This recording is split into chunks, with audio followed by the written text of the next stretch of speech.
Our week number 5 weekend update. This is Professor Hassey. It's Saturday morning, March 5th, 2022, and I'm here to introduce your assessment case, the Electrics Incorporated. Many of you are completing your case number 3 work this weekend to post on Sunday. Case number 3 is a preliminary or practice, if you'd like, for this electric case. Case number 2 grades have been posted and the solutions have been posted to Blackboard and your files have been returned. I'm available this weekend with any questions or information you require about case number 2. But our subject at hand is case number 3. Case number 3 is an assessment case for the Business 635 course.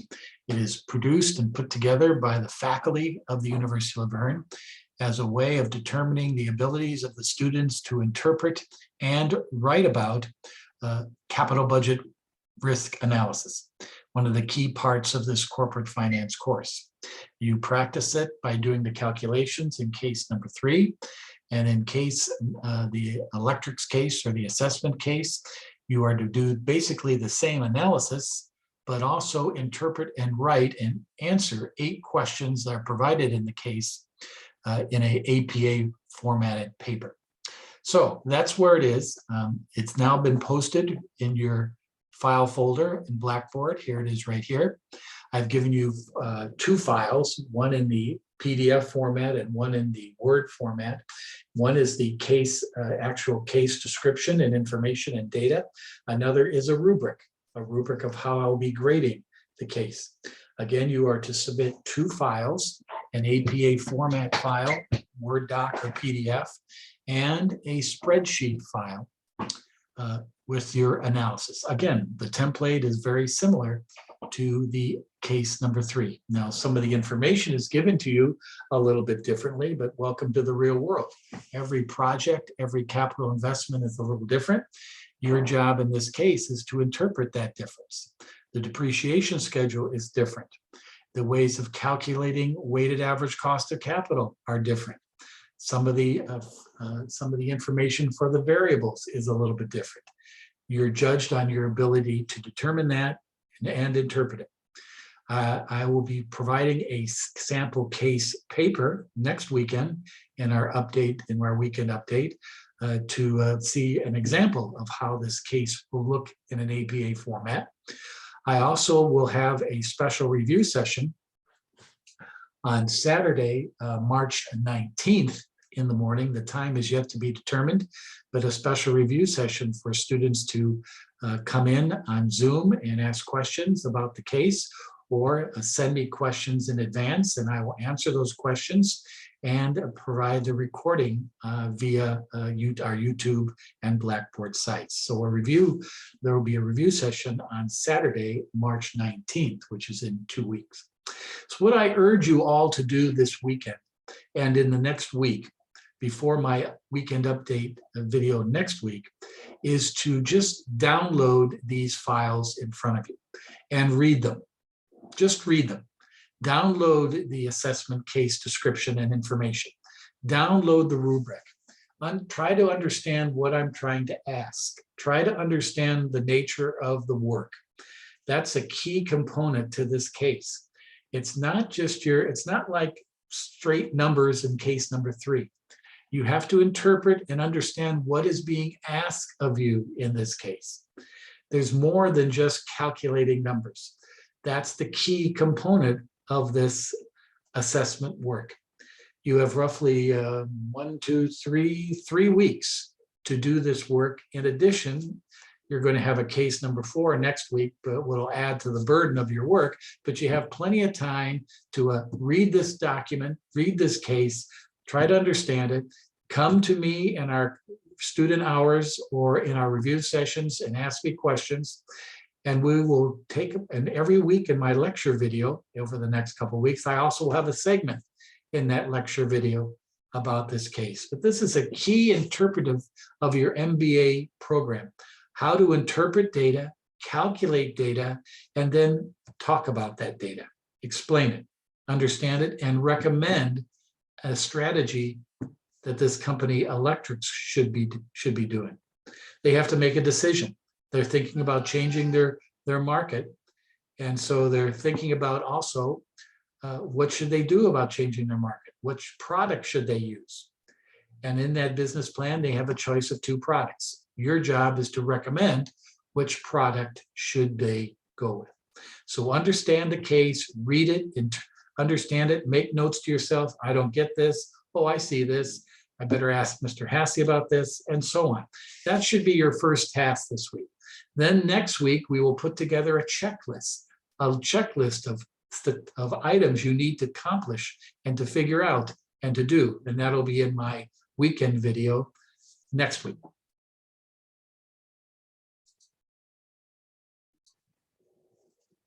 So here is the case. And again, as I said, it's better to just download it and read it first. Make notes to yourself, kind of understand the overall feeling. In your notes, you should ask me questions about, I don't understand this. What are you trying to do here? What's this mean? That's what you should do. If I do not hear from you, then I assume you got this figured out and you can crunch the numbers based on your work in case number 3 as a guidepost and move accordingly with the work. So here it is. It's a company called Electrics Incorporated, and they're a manufacturing company based in California. And they make a lot of, they may have a history of making heavy duty generators to provide electricity and power. But one of the things they're thinking about doing now is in this age of $5 a gallon gas, in this age of sustainability, is producing a car conversion kit. In other words, to convert your car from gas to electricity power. Sounds like a pretty good idea. Can they pull it off? Well, your job is to look at these 2 car conversion kits and what's involved with their manufacturing, what their cost structure is, what they need to do, and determine for Electrics Incorporated, which would you recommend them to go ahead with this car conversion kit? If not, okay, 2. And which of the 2 car conversion kits should you recommend? So the analysis is to put all this information into an analysis. And I give you some history of the company, the decision that has to be made. You're part of this decision. And on page 4, these key questions, 8 questions. This is your paper to answer these 8 questions. Now, do you want to put the APA formatted paper in a memorandum to Mr. Livingston at the company? Do you want to put the APA format paper into just a paper answering 1, 2, 3, 4, 5, 6, 7, 8 those questions? Do you want to put the paper in just a regular flow of like an actual paper written with that situation? You can do it that way. All I need is a typical APA formatted paper, which you now all should be used to, with a title page, an abstract, a written section, and a reference page or to cite your resources. The page length can be anywhere from 4 to 5 pages to 10 pages, 11 or 12 pages. The page requirement is not a necessary assessment of this case. It's answering these 8 questions. Whatever format you have to put them in, you decide. But the overall shape and overall format of the paper should be APA, but how you write about it and explain and answer these 8 questions is up to you. The 2 products that they have to determine or that you're looking at, one product is called CTX13, the other is a product called MT78. Both of them have the same labor costs, parts, SG&A. The distinguishing factors between the 2 parts or between the 2 products is their controllers. The controllers which drive to make the necessary system to create the electricity in the motor. So you're producing the controller for the motor, and you're doing analysis of those 2 different products' cost structures. I'm giving you a scenarios of an average, which is your base case, a strong case scenario, and a weak case scenario. Naturally, you're going to be doing a scenario analysis. And these are the specifics of the cost and the sales, of the investment of a $17 million investment over 8 years, with no salvage value and a MACRS depreciation, not straight line, MACRS depreciation. And one of your tasks is to determine what the hell is that. Some of you might have run into it in other classes or even in your own professional life, but you need to determine what is that MACRS depreciation method and incorporate it in your analysis as the depreciation expense. The financing. The company uses a capital structure equivalent of a debt to equity ratio of 0.50. And there are the specifics of the cost of debt and the cost of equity. Those are all the data you need to do this capital budget analysis. In question number 6, I give you the details for the sensitivity analysis. The two sensitivity variables are the selling price of the electric motor and the cost of the controller.